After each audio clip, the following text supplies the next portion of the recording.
Germans are trying to burn down our cities. They rain down incendiary bombs from the sky.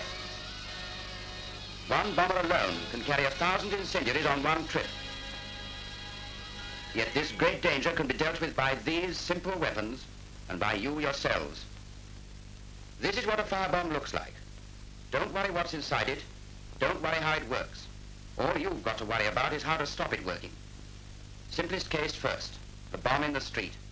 Pick up a sandbag from the nearest lamppost or doorway. But wait a minute, the bomb may explode. So hold the sandbag in front of you as a shield. Now go up to the bomb and dump the sandbag right on top of it. Don't pour the sand out. In about 2 minutes, the sandbag will have smothered the bomb. For indoors, the stirrup pump and the pail of water are much the best. Any time now, a firebomb may come crashing into your bedroom. What does the family do? Number 1 takes the hose. Don't forget a torch and hatchet. Number 2 takes a bucket of water. She's going to work the pump. Number 3's job is to keep the pump bucket full. Mind how you open the door, or you may get a gust of flames in your face. All right. Start the pump working before going in. Don't be afraid of smoke. And remember, a lot of heat doesn't necessarily mean a big fire.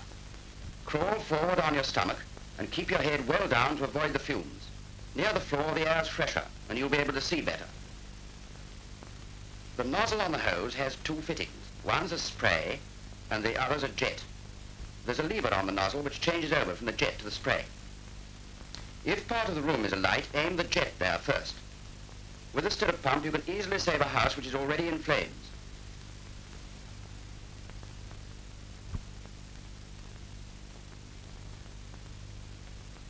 Turn the spray on the bomb later. Don't in any circumstances use the jet on the bomb. It only makes it flare up and blow all over the place. Number 2 with the pump should take as much cover as possible, and number 3 keep a sharp watch for outbreaks in other parts of the house. The bomb should be under control in about 2 minutes. When the bomb's out and the fire apparently extinguished, hunt round for any hidden smouldering, on the floorboards, for example. This is where your torch and hatchet come in. This is what Hitler's trying for. But you yourselves can reduce it to this.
June 29th, 1943.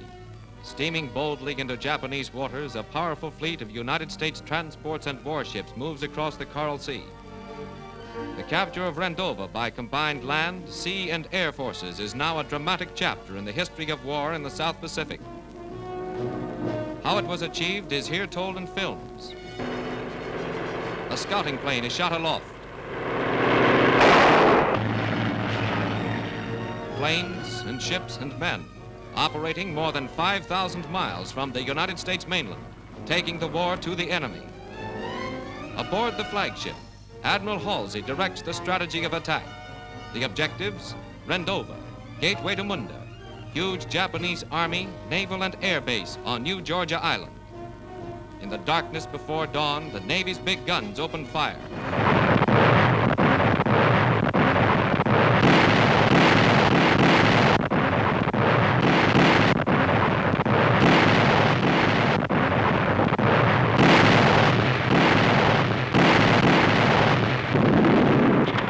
Daybreak, and from transports offshore, landing barges loaded with troops brave the dangerous reefy waters of the channel to establish a beachhead.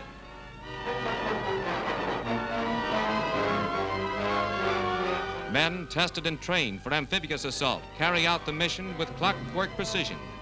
Within 2 hours, the big barges have put ashore almost the entire striking force.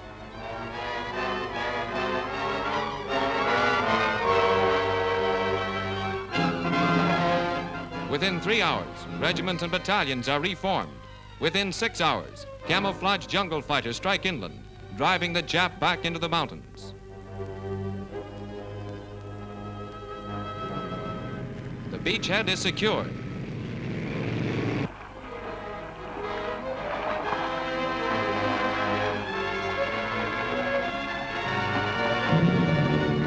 Huge, mobile 155mm cannon, camouflaged and within the protective covering of palm trees, move into position to blast the main Jap base on Munda, 6 miles across the bay.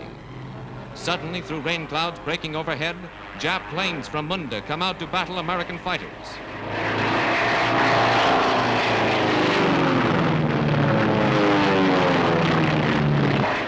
American Army and Navy flyers brought down 101 Japanese planes that first day, 155 in 5 days.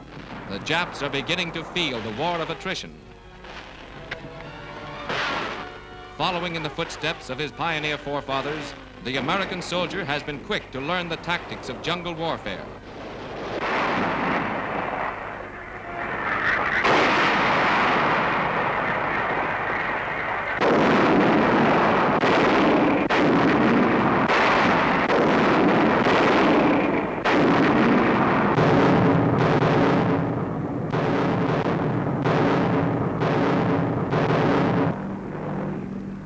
Allied air forces play their part in the Battle of Rendova. Land-based bombers drop 70 tons of aerial high explosives on Japanese positions.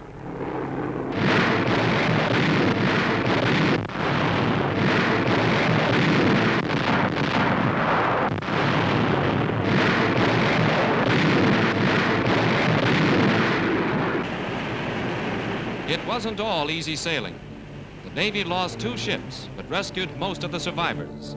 Many of the men had been in the oil-covered waters for hours.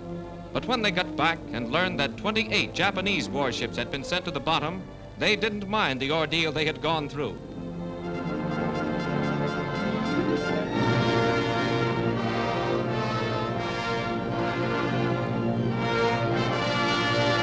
There's not much rest to be had out in the South Pacific these days. Crews keep their ships in battle trim, on the alert. Men sleep wherever they can. Rendova is taken and secured. Ships move on to the next objective.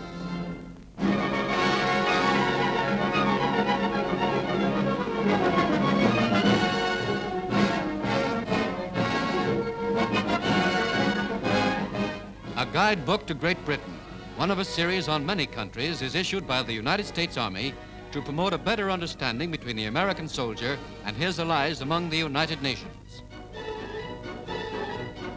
Mecca for an endless stream of young Yankee soldiers, most of whom have never before been out of their own country, is London's American Eagle Club, one of 80 Red Cross centers scattered throughout the United Kingdom.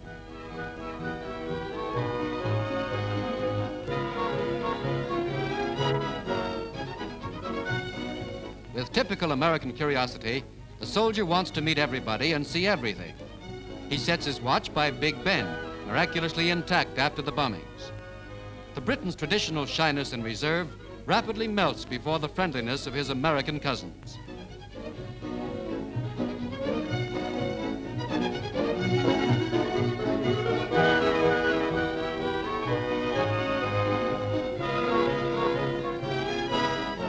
comrades in arms always speak the same language. Just what language is being spoken here is probably the old, old story.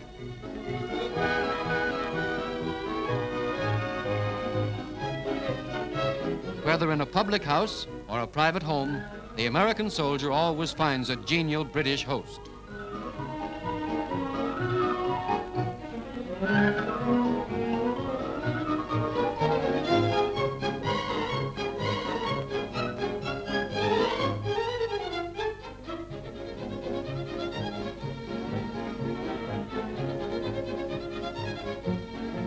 A Yankee soldier and his newfound British friend, off on a holiday tour of London, learn more about each other's country and its people than can be found in a volume of guidebooks. The Americans learn that London's Hyde Park orators are still free to speak their minds. He visits the bombed areas with a deeper admiration for the English people.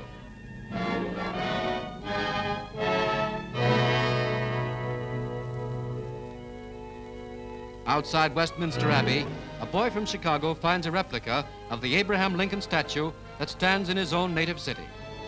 Today, this great country, international crossroad of a world at war, remains firm and steadfast.